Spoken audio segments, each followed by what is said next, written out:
नमस्कार। माली समाचार हिंदी में आपका स्वागत है। मैं दिनेश माली। अब किसानों को गोदाम में रखी उपज पर मिलेगा लोन। Digital platform launch. आइए जानते हैं विस्तार से। खाद्य मंत्री पीयूष गोयल ने सोमवार को डिजिटल प्लेटफॉर्म ई किसान उपज निधि लॉन्च किया। इसकी मदद से किसान पंजीकृत गोदाम में रखी अपनी उपज के बदले लोन ले सकेंगे। गोयल ने कहा कि इस गेटवे के लॉन्च के साथ किसानों को बिना किसी गारंटी के 7% ब्याज दर पर आसानी से ऋण मिलेगा। उन्होंने कहा कि warehousing development and regulatory authority जल्द ही गोदाम मालिक की ओर से जमा कराई जाने वाली सुरक्षा राशि को मौजूदा स्टॉक के मूल्य के 3% से घटकर 1% कर देगी। किसानों को दिए जाने वाले इलेक्ट्रॉनिक नेगोशिएबल वेयर हाउस रसीद के आधार पर प्रदान किए जाएंगे।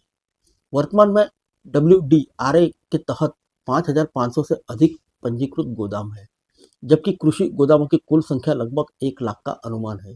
इस मौके पर गोयल ने किसानों की आय बढ़ाने के लिए तकनीकी माध्यम से कृषि को आधुनिक बनाने की आवश्यकता पर जोर दिया। इससे कृषि क्षेत्र को एक आकर्षक व्यवसाय बनाने में मदद मिलेगी। उन्होंने कहा, लोन लेने के बाद भी किसान गोदाम में रखे अपनी उपज को सही समय पर बेच सकेंगे।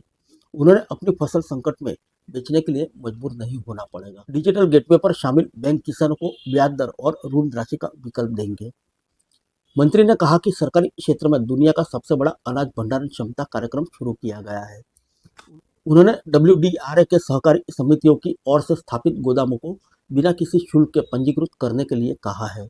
उन्होंने कहा कि भारतीय खाद्य निगम, केंद्रीय भंडारण निगम और WDRA की ओर से बनाए गए गोदाम आधुनिक है, लेकिन उन्होंने अपने गुणवत्ता मानकों को और अधिक सख्त बनाने को कहा। उन्होंने राज्य एजेंसियों की ओर से संचालित गोदामों को आधुनिक बनाने की आवश्यकता पर भी जोर दिया। फिर मिलेंगे अगले बुलेटिन में अन्य किसी खबर के साथ। तब तक के लिए इजाजत दीजिए। नमस्कार।